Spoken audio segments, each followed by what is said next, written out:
ஒரு பெண் தன் தாயை பற்றி எழுதியது. ப்ளீஸ் என்று ஒத்த வார்த்தை சொன்னாலே உருகி கரைந்து விடுவார் என் அப்பா. ஆனால் அம்மா அப்படி இல்லை. எறும்பு மனுஷி. ஒரு காரியத்தை அவரிடம் சாதித்துக் கொள்வது லேசுப்பட்ட விஷயமில்லை. மண்டியிட வேண்டும், கெஞ்ச வேண்டும், மிஞ்ச வேண்டும். அப்பா ஒருவரை தூங்காமல் காத்திருந்து புகார் சொல்ல வேண்டும். எதுக்குமே மசிய மாட்டார். கோபம் தலைக்கேறி அழுது புலம்புவதை தவிர நான் வேறு என்ன செய்ய முடியும்? கடைசியில் தான் தெரியும், நான் விரும்பியது 10 பைசாவுக்கு பிரயோஜனம் இல்லாத ஒன்றாக இருந்திருக்கும். இப்படி அம்மாவின் பல கண்டிப்புகளும் திட்டுகளை என்னை மீட்கவே செய்தது பிரமிப்பின் நீளம். வசங்கள் எல்லாமே எனக்கு தடுப்பு வேலிகளாகவே இருந்திருக்கிறது. இறுதியில் தோற்றுப்போனது ஒன்றுக்கும் உதவாத என் பிடிவாதமாக தான் இருந்திருக்கிறது. கிச்சனில் அம்மா வியர்க்க விறுவிறுக்க எங்களுக்காக சுயமரியாதையை தொலைத்து நின்றிருந்த தருணங்கள் ஏராளம். துணி காயப்போடு, பீரோவில் அடுக்கி வை, மத்தியானத்தில் தூங்காத, எப்போ பாரு என்ன டிவி, புக்கை எடுத்து படி, வீட்டு வேலை செய், கல்யாணம் பண்ணி போகிற இடத்துல என்ன நினைப்பாங்க, சரியாக விளக்கலையா என்ன திட்டமாட்டாங்களா என்று நை நைன்னு புகைச்சல் காதில் விதும்போதெல்லாம் உச்சத்தின் எரிச்சலுக்கு என்னை இட்டு சென்றது. இன்று சாம்பார் சூப்பர், வத்தக்குழம்பு சூப்பர் என்று அடுத்தவர் என்னை பாராட்டு போதுதான் அந்த குடச்சிலின் பெருமை துளிர்த்து எட்டி எட்டி பார்த்தது.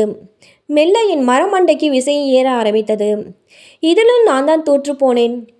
இருந்தாலும் இந்த அம்மாவுக்கு இவ்வளோ கல் நெஞ்சம் இருக்கக்கூடாது. அப்போதுதான் நூடுல்ஸ் வந்த புதிது. அதன் மீது அப்படி ஒரு பிரியம் வந்துவிட்டது. ஒரு நாள் அதை வாங்கி சாப்பிட 5 ரூபாய் கேட்டால் கூட என் அம்மா கரார் தான். தர முடியாது என்ற ஒற்றை வார்த்தையை அழுத்தமாக சொல்லிவிட்டார். உங்கள் சமையல் வெறுப்பாக இருக்குமா, நூடுல்ஸ் தான் வேணும் என்று அழுதாலும் ஒரு பதிலும் அங்கு வரவே வராது. 5 ரூபாய் தராத அம்மா எல்லாம் ஒரு அம்மாவா என்று நொந்து போய் அழுதபடியே அங்கே தூங்கிட்டேன். மறுநாள் காலையில் தூங்கி எழுந்தால் வீட்டுக்கு வந்த பாத்திர வியாபாரியிடம் அம்மா பேசி கொண்டிருந்தார். அந்த வியாபாரி கையிலும் சுற்றிலும் புது புது பாத்திரங்கள் கண்ணை கூசின. ஆமாம், எல்லா பாத்திரத்திலும் என் பொண்ணு பேர் பெருசாக பொறிச்சிடுங்க, செலவு பற்றியெல்லாம் கவலைப்படாதீங்க என்று சொல்லி கொண்டிருந்தார். இன்று வரை ஒரு டம்ளரில் தண்ணீர் எடுத்து குடித்தாலும் அதில் உள்ள என் பெயர் என்னை குத்தி காட்டிக்கொண்டே இருக்கிறது. ஏனோ தெரியவில்லை, இப்போது வரை நூடுல்ஸ் சாப்பிடும் எண்ணம் எனக்கு வரவே இல்லை. இந்த விஷயத்திலும் நான் தான் தோற்றுப்போனேன். ஓயாத குடைச்சல், எப்போவுமே திட்டு, எப்போவுமே ஒரு அட்வைஸ், எதற்கெடுத்தாலும் ஒரு ஃப்ளாஷ்பேக். அம்மா எப்போவுமே இப்படிதானா என்ற நினைப்பு இளம் வயதில் வந்தபடியே இருந்தது. நான் பிரசவ வாட்டில் இருந்தபோது அம்மா என்று எத்தனை முறை கூப்பிட்டிருப்பேன் என்றே தெரியாது. குழந்தையை பெற்றுக்கொண்டு வீடு வந்து சேர்ந்ததும் அவர் ஒரு நிமிடம் சும்மா இல்லையே. இதை சாப்பிடு, அதை சாப்பிடாத, இதை குடி, இப்படி திரும்பு, அப்படி படு, குழந்தையை இப்படி பிடிச்சு தூக்கு என்று சொல்லிக்கொண்டே இருந்தார். அவ்வளோ காலம் இல்லாமல் அம்மாவின் வயிற்றில் தழும்புகள், வடுக்களை அப்போதுதான் பார்த்தேன். பிரசவ பொறியில் நான் தந்த பரிசு போலும். நடுமண்டில் சுரேன் என்று எனக்கு உரைத்தது. அம்மா எப்பவும் போலவே தான் இருக்கிறார். நான் தான் ஒவ்வொன்றுக்கும் எரிச்சல் குடைச்சல் என டிசைனாக பெயர் வைத்து கொண்டு இருந்திருக்கிறேன் என்று. இப்போதும் நான் தான் தோற்றேன்.